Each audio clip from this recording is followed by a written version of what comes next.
Hello दोस्तों, नमस्कार। देखिए 2025 की एक नई भर्ती आई है, केनरा बैंक भर्ती। केनरा बैंक अप्रेंटिस भर्ती 2025 की नई भर्ती। देखिए आवेदन प्रारंभ तिथि 23 सितंबर 2025 से शुरू हो चुके हैं और आवेदन की अंतिम तिथि 12 अक्टूबर 2025 तक है। शुल्क भुगतान की अंतिम तिथि 12 अक्टूबर 2025 है।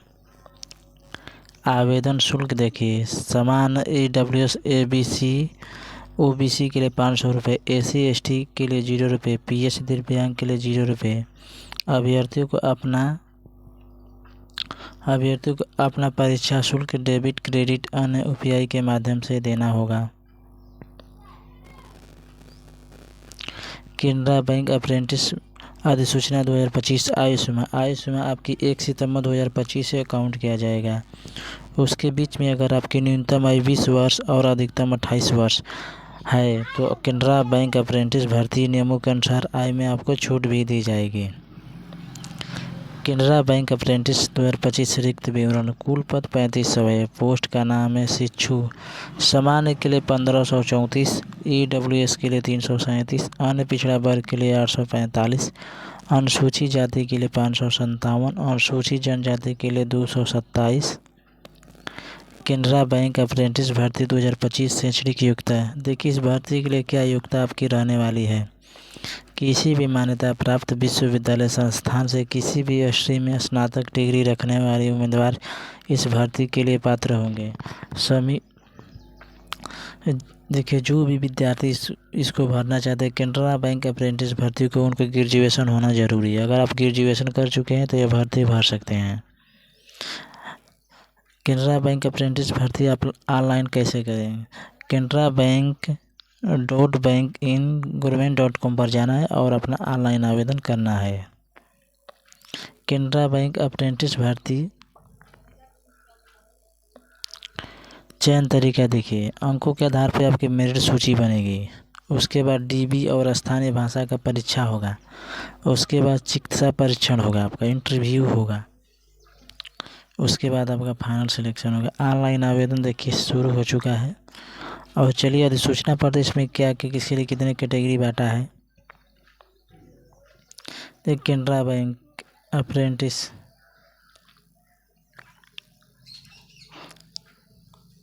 देखिए 23/9/2025 से आवेदन आपका शुरू हो चुके हैं। अब देखिए इसमें दिया हुआ है अंडमान एंड निकोबार आइसलैंड। देखिए 5 सीट है। SC ST के लिए 0 है, OBC के लिए 1 है, EWS के लिए 0 है, UR जनरल के लिए 4 है। इसी तरह आंध्र प्रदेश में देखिए तेलुगु उर्दू है लैंग्वेज। देखिए नो ऑफ ट्रेनिंग सीट 242 है। SC के लिए 38 है, ST के लिए 16, OBC के लिए 65, EWS के लिए 24, जनरल के लिए 99 है। उसके बाद HI के लिए 3, OC के लिए 2, VI के लिए 2 है, ID के लिए 2 है। उसके बाद अरुणाचल प्रदेश देखिए इंग्लिश है, वहाँ की लैंग्वेज इंग्लिश आपको आती है तो आप अरुणाचल प्रदेश से भर सकते हैं। देखिए नो ऑफ ट्रेनिंग सीट 5 है, SC 0 सीट है, ST 2 है, OBC 0 है, EWS 0 है, जनरल के लिए 3 सीट हैं, HI के लिए 0 है, OC के लिए भी 0, VI 0, ID 0 है। अब देखिए असम के लिए 42 सीटें हैं। SC के लिए 2, ST के लिए 5, OBC के लिए 11, EWS के लिए 4 और जनरल के लिए 20 सीटें हैं। बिहार में देखिए हिंदी और उर्दू कुल 119 सीटें हैं। देखिए SC के लिए 19 सीटें, ST के लिए 1, OBC के लिए 32, EWS के लिए 11, जनरल के लिए 56 सीटें हैं। उसी तरह चंडीगढ़ में देखिए हिंदी और पंजाबी भाषा 6 सीटें हैं। SC के लिए 1, ST के लिए 0, OBC के लिए 1, EWS के लिए 0, UR के लिए 4। उसी तरह चंडीगढ़ UT था, चंडीगढ़ हिंदी चंडीगढ़ देखिए 40 सीटें हैं। SC के लिए 4, ST के लिए 12, OBC के लिए 2, EWS के लिए 4, UR के लिए 18, जनरल के लिए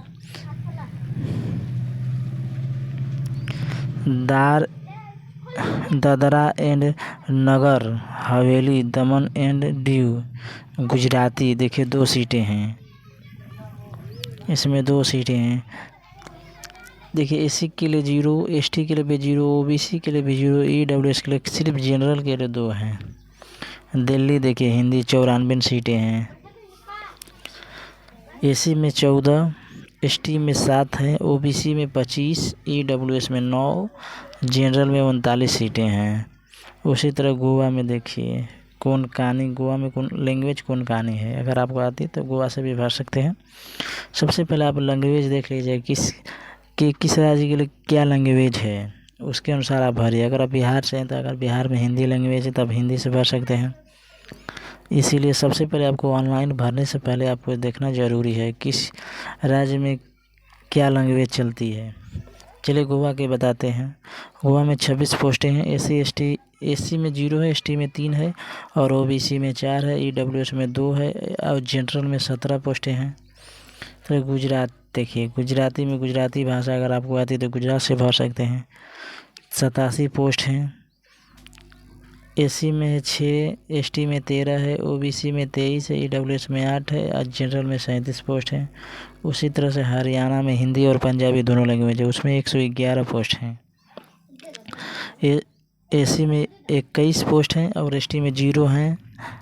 ओबीसी में 23 पोस्ट हैं ओबीसी में और एसटी और ईडब्ल्यूएस में 8 है और जनरल में 37 पोस्टें हैं।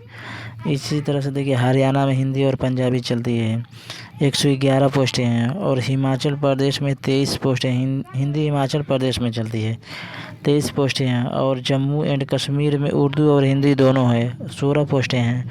झारखंड में हिंदी और संस्थाली दोनों है, 73 पोस्टें हैं। कर्नाटका में कन्नाडा भाषा अगर आपको आते 591। अब तक की सबसे बड़ी पोस्ट देखिए कर्नाटका में सबसे ज़्यादा भर्ती है, पोस्ट है 591। अगर आपको आता है तो वहाँ से भर सकते हैं। उसके बाद केरला में मलयालम 243 पोस्ट है। उसके बाद लक्षद्वीप में मलयालम भाषा 3 पोस्ट है। मध्य प्रदेश में हिंदी लैंग्वेज है, 111 पोस्टें हैं। उसके बाद महाराष्ट्र में मराठी 201 पोस्ट हैं। उसके बाद मैनपुरी इंग्लिश 3 पोस्ट हैं।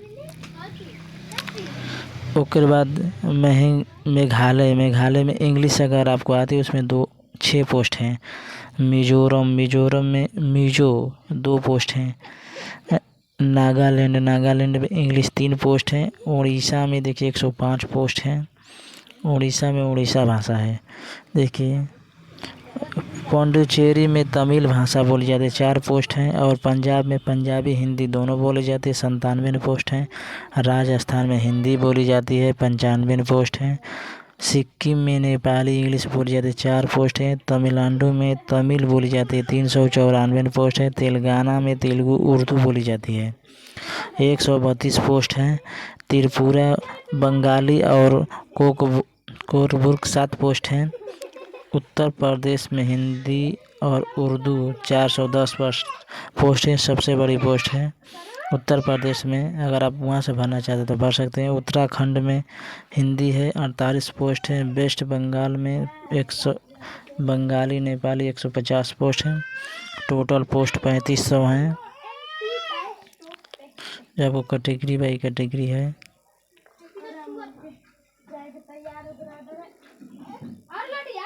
देखिए कैटेगरी के अनुसार आपको 5 वर्ष, 3 वर्ष और 10 वर्ष के छूट दिए जाएंगे।